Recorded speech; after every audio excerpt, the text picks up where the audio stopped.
In 1959, Pete Rozell's league gained some unexpected competition. A group of businessmen eager to get into the pro game decided to create a new professional entity, the American Football League.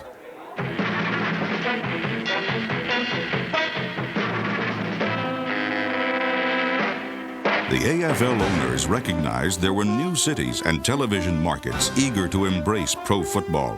And the man who would bring that game to those TV sets was a creative young ABC sports producer named Roone Arledge. We were able with the AFL, because it was brand new, and they were willing to almost let us do anything, to do some things that we probably couldn't have done if we had had the NFL at that time. And so we were trying to get inside the game and have people at home have the real experience, what it was like to be on the field and how hard these guys hit each other and how fast they were and all the rest of it.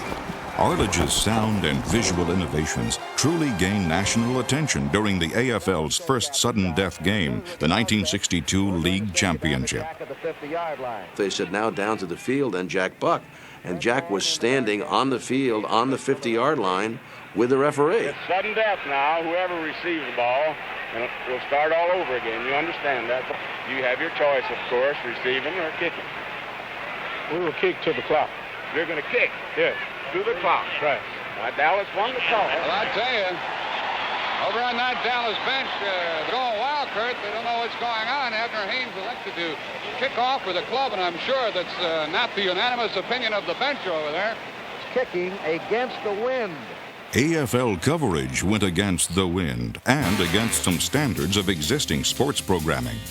In the early 60s, the NFL didn't broadcast any games in a city when teams played at home, and the upstart league took advantage. The NFL made a major mistake when they were blacking out the home games, the Giants, the Eagles, the Lions, the Redskins, and leaving Sunday afternoons open sometimes late in the afternoon. And ABC would run this 4 o'clock game in from the AFL. That's the only game you could see. They had an open market. It was like letting a vacuum salesman in the door on a Sunday. And, they let those fellas in. They're pretty good. But in 1964, trouble loomed in New York when the NFL gained the richest sports contract in broadcast history.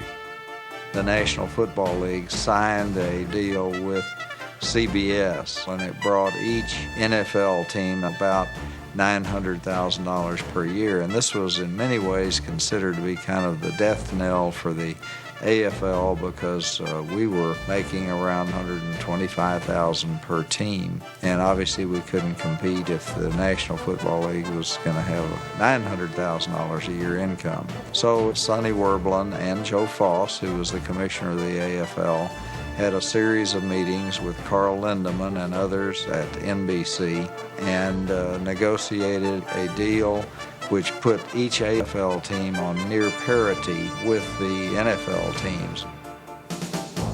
NBC continued many of ABC's innovations in their league telecasts, while hiring away such on-air talent as original AFL announcer Charlie Jones. There were no surprises this week in the AFL as all the favorites won, but most of the wins did not come easily. Joe Namath has not thrown a touchdown pass. Jones and other broadcasters benefited from NBC's innovative approaches. The production staff rewrote the rules governing pro football coverage while adapting to the AFL's wide-open style. So many of the advances that took place in the way football was covered for television happened as a result of the American Football League.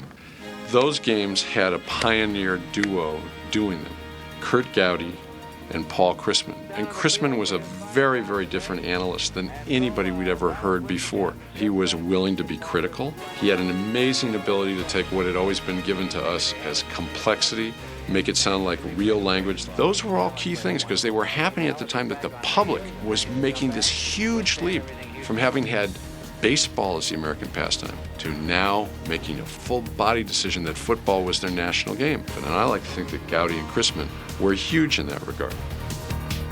I believe the early days in trying to build something like the American Football League were times that will never again be created.